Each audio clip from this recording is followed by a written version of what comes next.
வணக்கம். விடுதலை ராஜேந்திரன். மோடி ஆட்சியில் தீவிரவாதிகள் ஒடுக்கப்பட்டார்கள், நகர்ப்புற கொரில்லாக்கள் கட்டமைப்புக்குள் கொண்டு வரப்பட்டார்கள் என்றெல்லாம் பிரச்சாரம் செய்து கொண்டிருக்கிறார்கள். தீவிரவாதத்தை ஒடுக்கியவர்கள் இந்து தீவிரவாதத்தை வளர்த்து விட்டார்கள் என்பதுதான் உண்மையான வரலாறு. சிந்தனையாளர்கள், மூடநம்பிக்கை எதிர்ப்பாளர்கள், இந்துத்துவ எதிர்ப்பாளர்கள் இவர்களெல்லாம் பட்டப்பகலில் மோடி ஆட்சியில் படுகொலை செய்யப்பட்டார்கள். பலருக்கும் இது மறந்திருக்கலாம். அதை நாம் நினைவூட்டுவது இப்போது கடமை. 2013ஆம் ஆண்டு மகாராஷ்டிரா மாநிலத்தில் புனேவில் நரேந்திர தபோல்கர் என்ற ஒரு டாக்டர், அவர் மூடநம்பிக்கை எதிர்ப்பு இயக்கம் ஒன்றை துவங்கி அம்மாநிலத்தில் மக்களிடையே பகுத்தறிவு பிரச்சாரத்தை அறிவியல் ரீதியாக செய்து வந்தார். அவர் 2013ஆம் ஆண்டு மோட்டார் சைக்கிள் வந்த 2 நபர்களால் பட்டப்பகலில் படுகொலை செய்யப்பட்டார். அடுத்த 2 ஆண்டுகளில் 2015ஆம் ஆண்டு பன்சாரே என்ற இந்திய கம்யூனிஸ்ட் கட்சியை சேர்ந்த முற்போக்கு சிந்தனையாளர் 83 வயது உள்ளவர் அதே மகாராஷ்டிரா மாநிலத்தில் துப்பாக்கியால் சுட்டு ஒரு கும்பலால் படுகொலை செய்யப்பட்டார். 2015ஆம் ஆண்டு கர்நாடகத்தில் கல்புர்கி என்ற 77 வயது முதியவர் இடதுசாரி சிந்தனையாளர் துப்பாக்கியால் சுட்டு படுகொலை செய்யப்பட்டார். 2017ஆம் ஆண்டு கௌரி லங்கேஷ் என்ற இந்துத்துவ எதிர்ப்பாளர் பத்திரிகையாளர் அவருடைய அலுவலக வாயிலே துப்பாக்கியால் சுட்டு படுகொலை செய்யப்பட்டார். இந்த 5 கொலைகளையும் செய்தது ஒரே அமைப்பு, சனாதன் சஸ்தே என்று சொல்லப்படுகிற கோவாவை தலையிடமாக கொண்ட ஒரு இந்து தீவிரவாத அமைப்பு என்று புலனாய்வில் கண்டுபிடிக்கப்பட்டது. 5 பேர் கைது செய்யப்பட்டார்கள். தபோல்கர், பன்சாரே இருவர் கொலைக்கும் ஒரே துப்பாக்கி பயன்படுத்தப்பட்டது. இதர கொலைகளில் சம்பந்தப்பட்டவர்கள் ஒரே குழுவைச் சேர்ந்தவர்கள் என்று கண்டறியப்பட்டு 5 பேர் கைது செய்யப்பட்டார்கள்.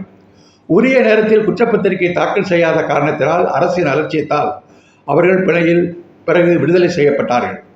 கர்நாடகாவில் காங்கிரஸ் ஆட்சி சித்தராமையா தலைமையில் வந்ததற்கு பிறகு கௌரி லங்கேஷ் கொலையில் தீவிர விசாரணையை முடுக்கிவிட்டு குற்றவாளிகளை கைது செய்து அவர்கள் மீது விசாரணையை துரிதப்படுத்தியது. மகாராஷ்டிராவில் தபோல்கர் படுகொலை செய்யப்பட்டதற்கு பிறகு பாஜக ஆட்சி வந்த காரணத்தினால் விசாரணைக்கு அந்த ஆட்சி ஒத்துழைப்பு தருவதற்கு மறுத்தது. இந்த நிலையில் 32 தனிப்படைகள் நாக்பூரில் அமைக்கப்பட்டு குற்றவாளிகள் எந்த வாகனத்தில் வந்தார்கள், அவர்கள் என்னென்ன கருவிகளை கொண்டு வந்தார்கள் என்பதை கண்டுபிடிக்க முடியவில்லை என்று கூறி அவர்கள் கைவிரித்து விட்டார்கள். இவ்வளவுக்கும் பிறகு மகாராஷ்டிரத்திலே ஒரு கூத்து நடந்தது. நாக்பூர் காவல்துறை குற்றவாளிகளை கண்டுபிடிப்பதற்காக ஆவியுடன் பேசக்கூடிய ஓய்வு பெற்ற போலீஸ் அதிகாரி ஒருவரை வாடகைக்கு அமர்த்தியது. தபோல்கர் இந்த ஆவி போன்ற மூடநம்பிக்கை எதிர்த்து பிரச்சாரம் செய்தவர்.